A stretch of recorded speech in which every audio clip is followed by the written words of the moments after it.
know it's a state policy that you can't carry within a public gathering.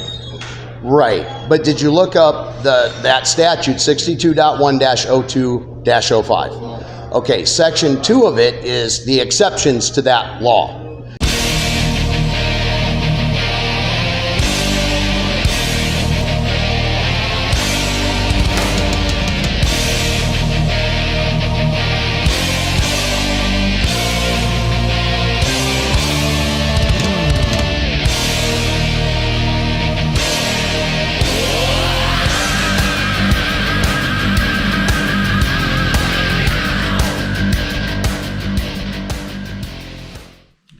Hey folks, glad to see you back with us again today.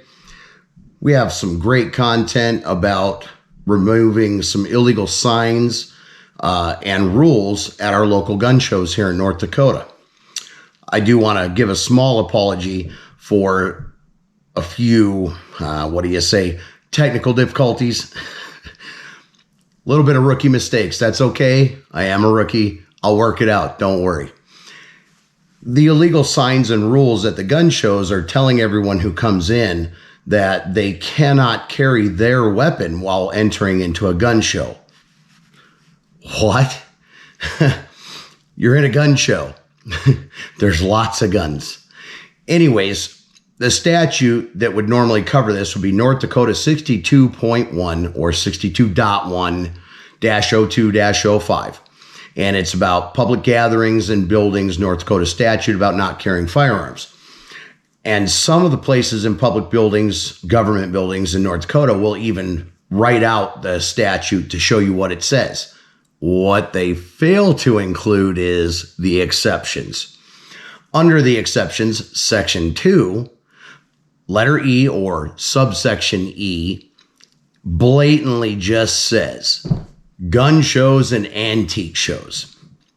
You are absolutely allowed to carry your firearm as long as you personally can lawfully have and carry a firearm. It's 100% good for it.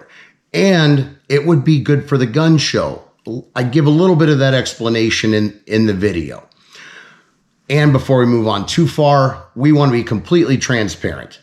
So before I went into the gun show with my, full camera to go in and kind of do the interview and challenge this unlawful sign and rule, I went in with a secondary camera on me only to look at the sign again. I couldn't remember if that particular building had the statute listed on the sign or not. But I'll show you a little bit of footage from that initial contact as well, because I did have a secondary camera running. I just wanted to affirm the information that I was going into challenge, because also, who knows, maybe they had already gotten rid of it and I just hadn't seen it yet. So, but we want to be completely transparent. We don't want to keep things from our audience. So we're absolutely going to show you some of that as well. Our interactions went surprisingly well, but I'll let you guys get into it and take a look at it for yourselves. We're probably going to be calling for an update video. Later, we'll talk more about that at the end. Let's see what happens. Like, share, and subscribe, and I will see you at the end. Oh, sorry. Because they're firearms,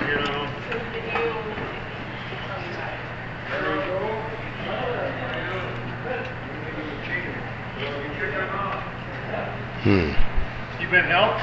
I'm reading. I was reading the signs. Carry on.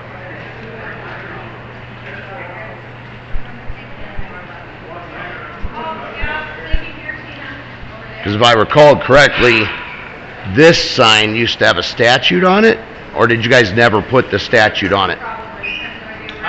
This is The no firearms in here. We've had that. Is there a statute that was attached to that? I don't know. Sorry, I think I'm trying to fix it. Oh, it's just like that. Yeah, like at the courthouse, at the entryway, they have similar, but it has the statute. It tells you what they're going to arrest you for if you have a... It's 62.1-02-05. That is... Put that down, I'll put that on there. Or I'll go down. Let me finish the conversation with you before you go that route.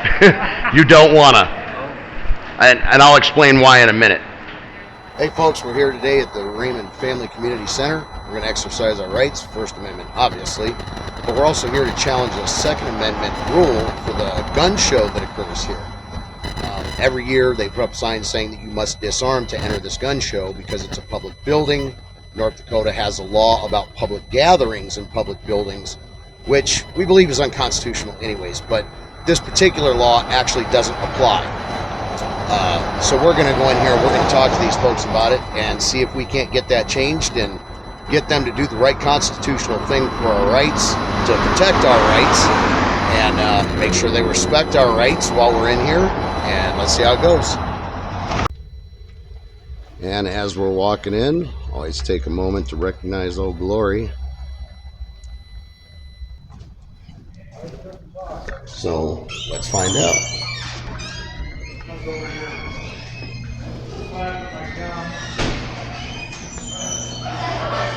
How are we doing today? Good.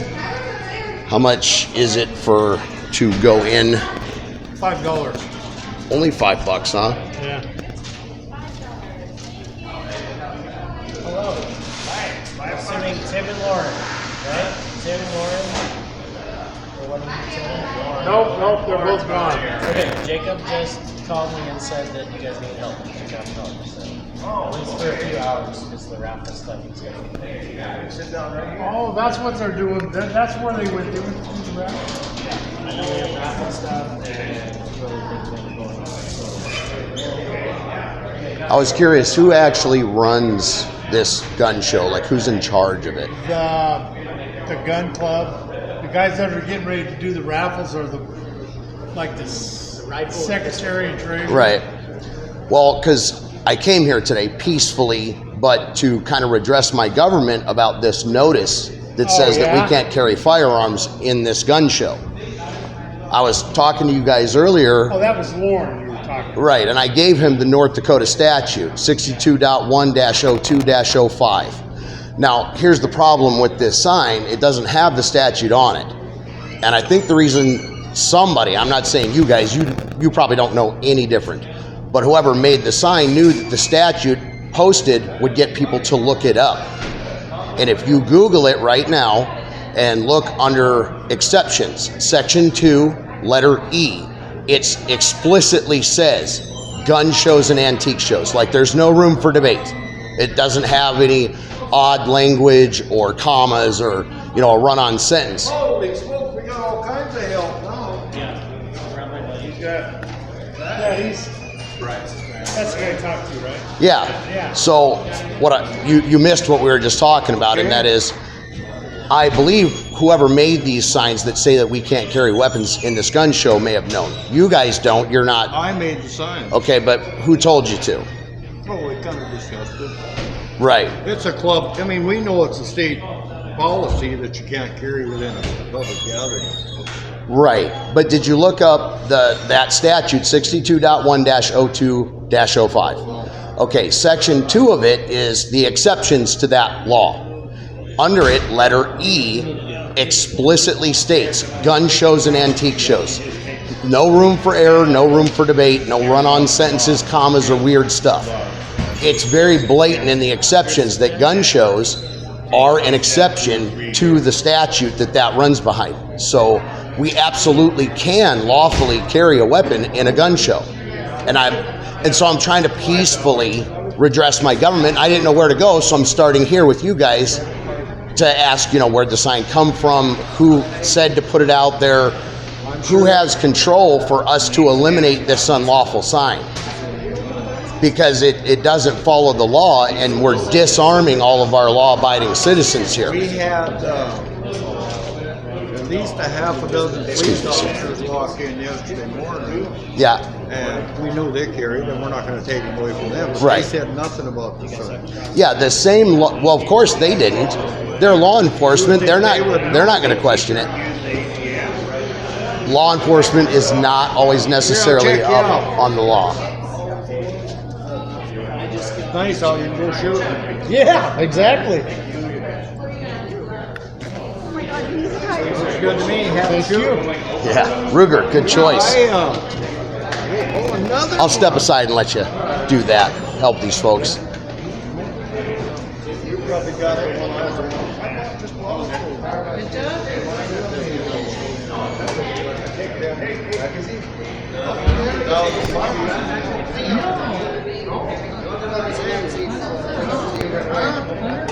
$200 less. $200 less. Oh no. It's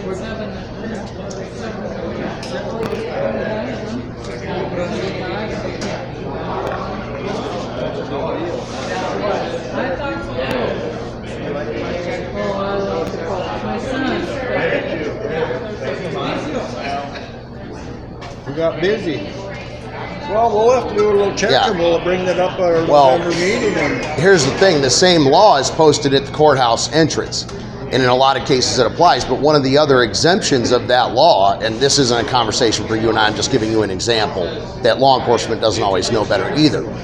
At that courthouse, that same law, same exemptions, if you read it, any Class 1 concealed weapons holder can carry automatically. So anyone walking through here with a Class 1 can carry, period, in any of these buildings. It's exempted under that same law. But they post the law and what the law says and not the exemptions, and then nobody knows any different. So law enforcement doesn't always know, and they're not here to pay attention to that. You know, honestly, to give them credit, even if they do know, they don't, you know, it takes someone to challenge it. And so I'm trying to peacefully challenge the sign and try and find the proper courses to get that eliminated so that we can have our rights to carry weapons in here the way we should be allowed to. Everyone here should be allowed to carry, unless they're a felon, you know, unless they're, you know, not allowed to carry a weapon at all. Outside of that, though. we're going by the honesty policy. If people come in and they got one concealed, we're not going to check them. Right. We did have one guy turn his in yesterday morning. That actually is the guy he was with was a law enforcement. Right. And I said, no, we're not going to take yours. You can carry anytime, all the time. Right. But the other guy didn't pull it out. He said, well, we're going to keep it secure. I said, I'll put it right down here with mine. Right. And Lord knows, all due respect, I'm never handing my weapon to anybody I don't know. Hi. What do you got? And that's not about you. Winner. Give it to Lazy Larry over there. Oh, Larry. Awesome. I can take it too, but it won't do any good. I don't have a stand. Yeah. Anyways, so, and yes, I'm recording because I am an independent journalist and I am trying to address it. And I don't want to be the only person who knows what we're doing here. Also, it's a good example for others how to peacefully have a conversation, talk about it, try to find out who do we talk to. You know, like you're kind of the top person here of these people are most knowledge. They all kind of pointed at you when you came in the door like, hey, he's the guy to talk to. So either you're very knowledgeable or you're in charge. I don't know which. They decided probably. Yeah. Okay. Treasurer, so. Well, but I'm sure someone told you to make that sign, or at We least. discussed it, I think. You know, So who's we? Is it a board? we have our gun club, Wilson Rifle and Pistol Club. What's the name of it? Wilson Rifle and Pistol. Oh, Williston Rifle and Pistol Club. we're at Okay. Stream Lake Park. Yeah. I keep meaning to get a membership actually because we want to be able to go in the winter and use our handguns. But last time I looked, you guys had a limitation of only like lead nose and no FMJ at one We point. put in a complete, we got AR 400 backstop. So I'm going back a few half years. inch, yeah. Okay. Yeah, I've been around a minute. 18, and now it's basically noise restriction because Wilson Park and Rec owns it. Right. And we're just using it. So, and they don't want a lot of noise, so we try to keep we just say no magnums because that's usually Right. And no rifles. no centerfire rifles. Yeah. Can I go up to? I mean, what can I go up to in caliber of handgun, like 44 mag? You can shoot a 44, but you got to shoot a 44 special, Right. or load it down 44 mag. Right. You know, we want to keep it less than. It's a little argumentative. I say Sorry, I didn't want to get in these folks' way. 1,500 feet a second. They're saying some of them are. The old rule was 1,250 Right. feet. I thought the backstops were the issue. Like, Well, it was because all we had was 4-inch mile steel. back right. there. And you don't want something coming back at somebody. Rolled it out like that when we took it out. But that AR 400, I could shoot my 460. May I ask your name? I didn't even ask Lauren you. Reinhardt. Lauren, I'm Paul. Nice to meet you. I live in And, Bay. and Lauren, trust me, when this video goes out, you're going to get a huge amount of compliments, I'm sure of it. And here's why. First off, starting out, you didn't say anything about my camera. You seemed very comfortable with it. it's a First Amendment right thing. I'm sure everybody should be aware of it by now. It's kind of a big deal. Well, you learned me something that I didn't know anymore. Right, and we're all on camera all day long. What's the difference if I'm holding one in my hand? And cops have body cams on when they're talking to you. It's really no big deal, but some people do tend to go, well, you can't record in here, and you didn't say anything about it, man, and you're going to get a lot of compliments for that. Not a problem. I appreciate it. Sit standing right there. This gentleman, Jim Schmidt. and so how do we go about having a conversation? Do we have to talk to the board? You should come out. No, well, we do have an executive board, but just come out there on a Tuesday night, Thursday night, 7 To the range? Yeah. Okay. You know, we got a lot of members, but not very many show up. We Right. want to have a warm place to shoot in the wintertime. So, Right. And we are a members club. Right. We push it out front that, you know, membership is good, but if you're just out here, we're not a paid range. If you're just out here to shoot, go to a paid range, you know, but we require, all these guys are members, you know. Right. Working. Yeah, I absolutely appreciate that being there. And again, I keep meaning to do it, but again, when I looked and saw the limitation on the ammo, if that's changed, that really changes my desire because You can shoot, it's expensive to get all lead. yeah, That's why everybody shoots FMJ at the range, you know. yeah, not a problem anymore. And so Tuesday nights would be a night that they have meetings where the board is there, We'll or have a meeting now, the second Thursday of the month, so we'll have a meeting on the 14th of November. 14th of November. Okay. But we're, you know, the same people are usually there on Tuesday and Thursday. Right. Yeah, I just, again, peacefully wanted to address this because I finally looked up the law myself and I'm like, it directly says we can here.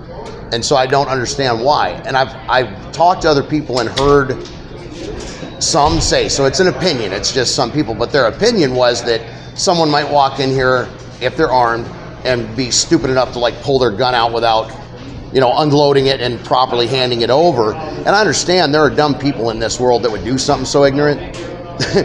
But we need to educate them, not strip everybody else of their rights. You know what I mean? I should be able to walk in here with my gun on my hip or my AR across my back, and it should be perfectly legal. It is perfectly legal, I should say, but it should be okay without anybody challenging me to go in with that. We're just going on honest. Oh, yeah, yeah. Not gonna run them through. Yeah, and I'm certainly not trying to point a finger at any one person, but I just wanted to learn, how do I address it? How do we change that? Because believe it or not, your gun show will change for the better with that not being in place. I promise you. You will have more attendance and more activity than before. Have you ever been to a state that doesn't do that, that has gun shows where people can legitimately and cleanly? Okay, I come from Ohio originally, born and raised. The Berea gun show is one of the biggest in the nation. And it's unbelievable. Even when it's downpour and a muddy lot, man, just thousands of people coming through there. And one of the biggest attractions is you can carry, so guess what else I can do? I can sell you a gun. So when I come here, I'm not only looking at dealers, all right? And then at first glance, somebody might say, oh, well, that'll take sales away from the dealers. Not true. Because that guy probably wasn't going to buy your rifle anyway, but he found a guy with one and he saved $200, and now he's going to come over to your table and buy his red dot optical. He's going to buy, you know what I mean, his bipod, all his furniture for the rifle he just picked up, and now you just made that other 200 in sales that you wouldn't have because he wouldn't have bought your gun at the price it was. It creates more activity, more people, and it ends up in more sales. It really does. I'll go on and look up that statute and I'll. I was gonna say, you can Google it right now. It's right at your fingertips, and that's why I was trying to also explain that it is Section 2, letter E.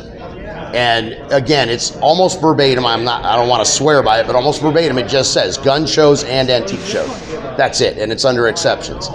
And when I read it, I was like, okay, so there's no room for, you know, 'cause sometimes they write something in and there's like room for, you know, debate or perspective on it. Gray area. Yeah, there's no gray area on that. It just blatantly says, start to finish, gun shows and antique shows. Oop, I just smacked my own mic. You know, every gun show I've ever been, they've got the same similar sign. Right. So they don't know any better. Right, and that's the thing is we're all learning. I'm learning too. for years. I've been here since 2011. So for 13 years, I've been coming to gun shows here and, you know, over at the hotel. I know they took a break for a while because they shut it down, but I was a participant in those gun shows. I had, me and my wife had knives and lasers, knives, lasers, tasers, different baton tasers and stuff, and she had a whole line of concealed carry purses. So we were actually a vendor at these shows. But At our show or at Bob's show? the one over at the hotel, we didn't do it used to be here. up there. Well, I don't know who it was. We come here in 2008. My wife got in touch with the wife, so of whoever was running the show, and this was, God, I want to say 6 years ago, because she's my ex now. That's my ex-wife now. If it was in the spring, that would be Bob Yep. Stroh that puts it on. We do the fall show. Okay, yeah, it was in the spring, because I remember it was still kind of snowy the first one we did, when we had to park out back and get everything carried in to set up our tables. But I mean, we're participants, so I'm a fan. I want it to be better. I just also want us to maintain our rights while we're doing it. And again, it's nobody's fault, nobody knew, but now we're going to get educated and look it up and see if we can't change that. We'll bring it up and look at it and talk to somebody. And in this space, the limitations are different because this is a public space, as to where in the hotel, that's a private property. So then if you guys decided to, you could make rules because it's private property. But this is public space, so you can't really make rules that go against the law while you're in a public space. Does that make sense? So Tuesday night, November 14th, you guys are having a Well, meeting. any Tuesday or Thursday night, usually, somebody's usually there by 6:30, you know, and go there. If people don't show up, you know, if they don't have the access card to get in there 24/7, that's what we got to roll. We're not a man range. Right? We're not going to babysit people. No. Well, and at that range in that park, the park is obviously public property, so isn't the range as well? The range is, we don't own it. Right. You're just a board that oversees it, and appropriately so.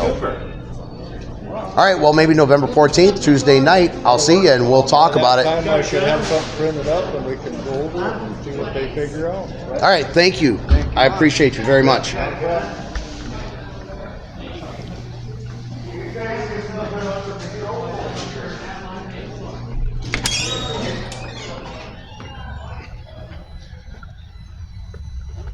So, folks, here we are outside, and obviously, I like to have Old Glory behind me if I can. Obviously, everybody respected our right to record. Nobody had anything to say, and that was really awesome. I was glad to see that. And we got a good conversation, a productive conversation, and now we're going to lead to, and I will do a follow-up, or maybe I'll even blend this video with the November 14th at some point later down the line, too. So we're going to go see that board and talk to them about removing those signs and letting everybody have their rights. And until the next time. Hey, folks, thanks for making it this far. I'm glad that you got to see that whole interaction, and it was a surprisingly better interaction than I had expected. Lauren was a great guy, very patient. As I said in the video, we owe him some compliments. Please leave some comments to compliment Lauren on his patience, his professionalism, the fact that he never said a word about the camera. Actually, none of the guys did, and that was awesome. Nobody even had any mention about our First Amendment rights of recording in this public building, and that was an incredible part of the interaction that I liked. However, our Second Amendment rights are still kind of under fire here. It seems like Lauren is willing to review this, and we're probably going to end up getting those signs and rules removed so that we can carry our weapons. And kind of like I told Lauren, that'll add people doing hand-to-hand sales if they can carry their weapons at the shows, which will attract more audience, which will attract more foot traffic, more activity. And when a guy comes in to buy an AR, he wasn't going to buy a $2,000 AR from a vendor anyway. He's going to go buy a $500 AR that another guy had carrying on his back and said, hey, I'll sell it to you for $500. And now he's going to go spend $200 or $300 on all the furniture for that AR that he just bought. And the vendors are still going to get sales, and you got more activity, more foot traffic. It's good for everybody. It's good for our rights. It's good for the gun show. I think it's good all the way around, and we're going to convince them that this is the right way to go about this. Anyways, so November 14th, Tuesday, I am going to be at the meeting, and I'd like to hear from you guys in the audience. You guys let us know. that you want to see that video and that update, and we get that changed, those unlawful signs and rules. And hopefully this won't be just a thing in Williston, North Dakota. We'll get this changed across the state, and we will actually make an impact and a difference on protecting our Second Amendment rights. And along the way, we're probably also going to have to defend our First Amendment rights at other venues in other cities across the state. So we're going to meet with the Williston Gun Club November 14th on that night. I hope to see you guys on the next video. Have a great one, man.